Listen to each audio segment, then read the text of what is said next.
All right, I think it's may work. I'm gonna do a little YouTube video. This is so interesting. Right here is 99 Explorer.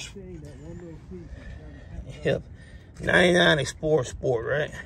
Yeah. There's an old pump.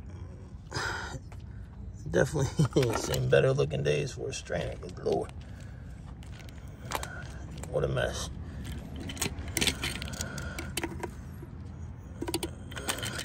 And you can tell there ain't no gas at all even going into this guy.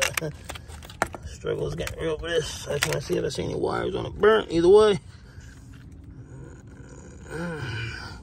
Sometimes you can see them, sometimes you can't, but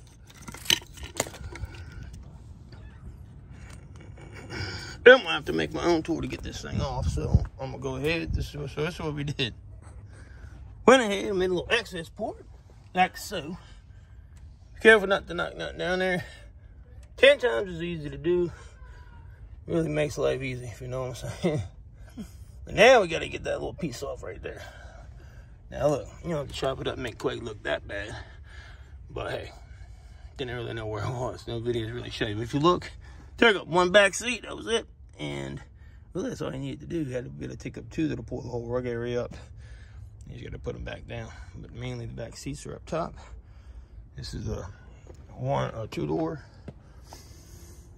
Explorer in the Sport 1999 4.0 liter motor. So pain in the butt. Yep, the SOHC system. So what's a football inside? Here's the new pump though we got, fellas. So what I'm gonna do is match it up. You can see here how we're gonna do this. So make my own little tool. As long as it goes over that lip on that, we're all right. Which it should, and then pop that other sucker right off. Of course, the one you have, for some reason, won't fit. So anyway, good luck. I'll be back in a second.